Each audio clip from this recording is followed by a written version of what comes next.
Fala pessoal, tudo bem com vocês? Eu sou o professor Davidson Santana. Se essa é a sua primeira vez por aqui, seja bem-vindo, seja bem-vinda. Aproveite para inscrever-se aqui no canal e fortalecer aqui esse nosso trabalho, tá? Na aula anterior, eu falei um pouco aqui do conceito, de modo bem geral, do que seria uma fração, tá? E só retomando um pouco, se você não viu a aula, lá eu falei que fração significava fragmento, pedaço. Então estou considerando inicialmente que essa fração representa um pedaço de um todo, de um total. Ok? Tranquilo? Pois bem, nessa aula eu vou falar aqui um pouco sobre frações equivalentes, tá? Então, para que você possa ir entendendo equivalentes. Se eu pudesse separar as palavras aqui, equivalentes ou equivalente, dá no mesmo. Se eu separar aqui, eu tenho esse pedaço aqui, que é equi, que tem o mesmo sentido de igual.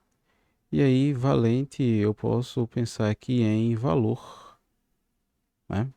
Valer. Então, elas valem a mesma coisa. Você pode pensar dessa forma, tá? É importante que você esteja acompanhando essa aula de posse de papel e caneta para ir anotando, porque assim, dessa forma, você está estudando de maneira ativa e não apenas de maneira passiva, apenas recebendo o conteúdo. É importante que você escreva para que você vá mandando essa informação para o seu cérebro, tá? Então, frações equivalentes são frações que representam a mesma quantidade. Na aula anterior, eu disse que isso daqui valia 2 terços.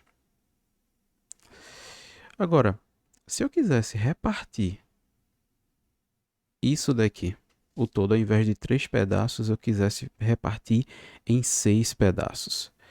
Então, eu vou aproveitar aqui o que já foi feito. Então, eu teria que pegar aqui esse pedaço, partir aqui no meio, e eu partiria aqui também ao meio. Com isso, eu garantiria que eu teria 1, 2, 3, 4, 5, 6 pedaços iguais. Agora, notem uma coisa.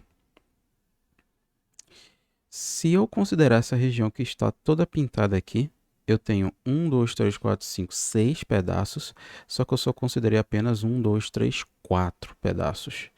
Então, 4 pedaços de um total de quantos pedaços? De 6 pedaços. Perceba que visualmente eu estou considerando a mesma região. Eu estou considerando a mesma região, tá? Estou considerando a mesma região. Porém, eu estou utilizando números diferentes, estou utilizando frações diferentes para representar a mesma coisa. Com isso, eu posso dizer, posso afirmar com toda certeza que a fração 2 terços e a fração 4 sextos, elas são frações equivalentes, elas valem a mesma coisa. Um raciocínio parecido eu poderia fazer aqui com o círculo, né? Na aula passada eu dividi ele em 2 partes iguais, então um pedaço só é metade, ou 1/2. Agora, se eu pegasse aqui a metade e dividisse a metade, né? Metade da metade, e considerando apenas o que eu tinha feito aqui anteriormente, isso equivalia 1/2, né? 1/2. Valia 1/2. Mas se você considerar aqui que eu pintei aqui 2 pedaços de um total de 4 pedaços. Com isso eu posso afirmar, veja que eu tenho a mesma região. Então eu posso afirmar que 1/2 vale aqui a mesma coisa que 2/4. São frações equivalentes. E aqui eu vou deixar registrado uma coisa, né? Que é o seguinte. Quando eu estou falando aqui dessas frações, né, que eu trouxe aqui, essas equivalências de frações, e aqui vai o detalhe. Eu posso, por exemplo, sair de 2 terços e ir para 4 sextos multiplicando pelo mesmo valor, que nesse caso aqui, ó, do 2 para o 4, eu posso multiplicar por 2. Então, se eu multipliquei em cima por 2, para que a fração que eu vou obter seja equivalente, eu também tenho que multiplicar por 2. Então, se eu fizer 3 vezes 2, eu vou obter 6.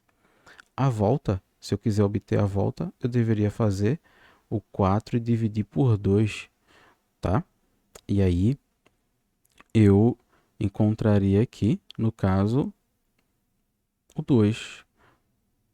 Fazer aqui ao lado. Então, se eu fizesse aqui 4 sextos, quisesse obter uma fração equivalente a 4 sextos, mas com valores menores do que 4 e do que 6. Então, deveria dividir pelo mesmo número. Nesse caso, vou dividir pelo maior divisor comum entre elas. É para isso que a gente aprende máximo divisor comum. Então, nesse caso, vai ser o 2. Se eu divido 4 por 2, vai dar 2. Se eu divido 6 por 2, vai dar 3. Então, fica 2/3. E aqui eu tenho o que a gente chama de fração irredutível. Ou seja, são valores que o maior divisor comum entre eles, né, é apenas a unidade, ou seja, é apenas o valor 1. E aí, eu vou deixar como desafio para vocês o seguinte. Se eu tivesse aqui a fração 7/35, 7/35, tá? E eu quisesse saber aqui o seguinte. Qual é a fração que é equivalente a 7/35, onde o numerador é 14? Dica: não utilize a relação fundamental de proporção. Tente fazer utilizando os conhecimentos vistos nessa aula. Tranquilo? Conto contigo na sequência dessa aula, onde eu vou falar aqui um pouco sobre adição e subtração de frações. Forte abraço.